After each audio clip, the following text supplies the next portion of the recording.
At naihanda ko na nga at hiniwa ang mga saging na saba para pang sahog sa ating ginatan, kung tawagin ito sa amin. At ayan na po yung linsa or bungkukan. Bungkukan tawag dito sa amin mga idol, mga boss manager kami. At syempre, yung all-time favorite nating kamote.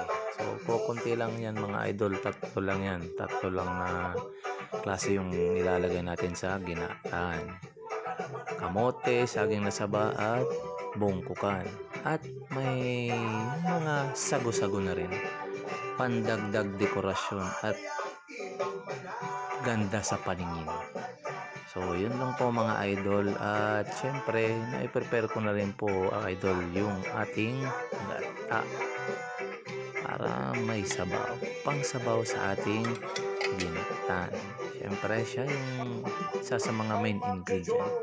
At nilagay ko na nga sa ating kaserola yung ating gata. So, papakuluan lang man po natin yan mga idol ng mga 5 minutes.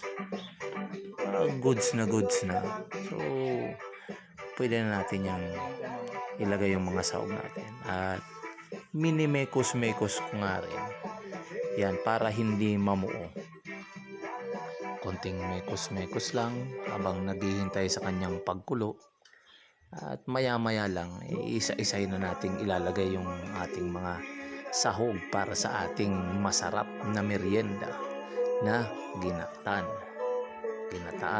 Ginatan, ewan ko. Ito kasi sa amin, ginatan, mga idol. Sa inyo po, mga idol, pakikomenta lang kung ano tawag niyan sa inyo. Diyan sa lugar ninyo, mga idol. At ayan na nga, nung kumulo na nga siya, minekos-mekos ko nga rin, idol. Kasi makikita nyo na parang mayroon ng mga namumuong gata sa ating pinapakuloang pangsabaw sa ating ginata.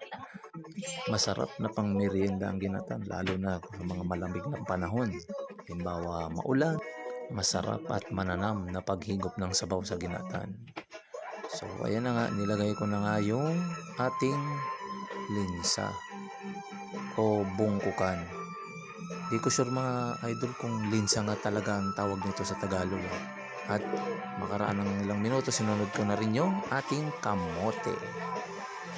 So yung kamote, mabilis lang naman yan maluto. So, ang kamote nga idol dyan sa ginatan, medyo nakakadagdag yan ng kaunting tamis at sarap.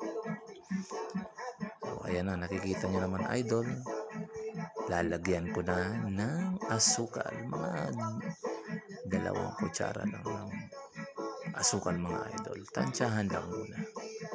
So ayan, minekos-mekos ko na nga mga idol.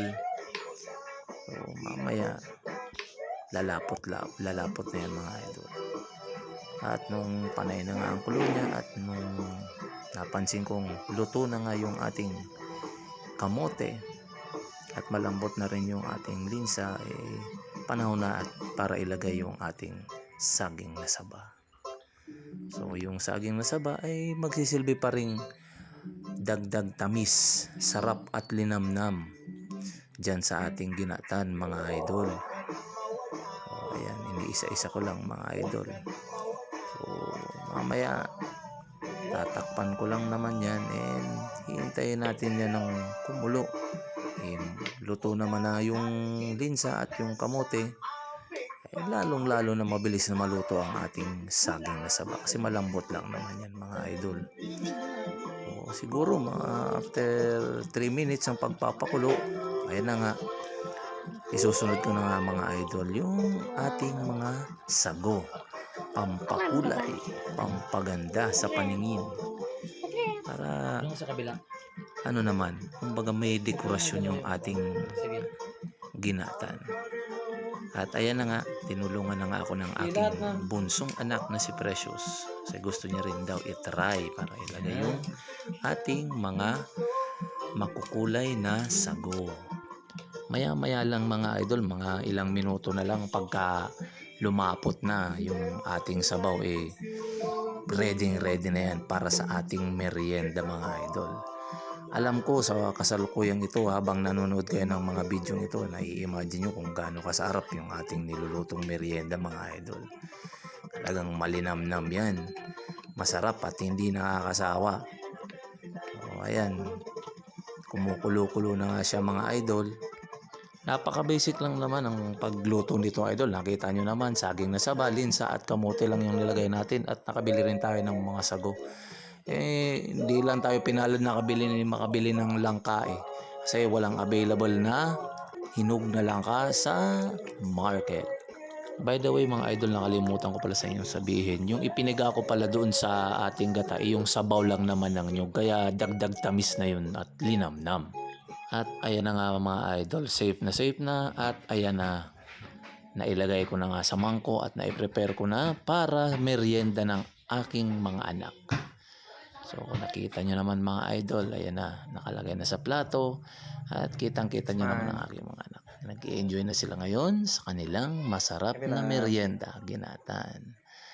So ayan mga idol, kung nagustuhan nyo ng aking video, paki-like naman mga idol or pusuan.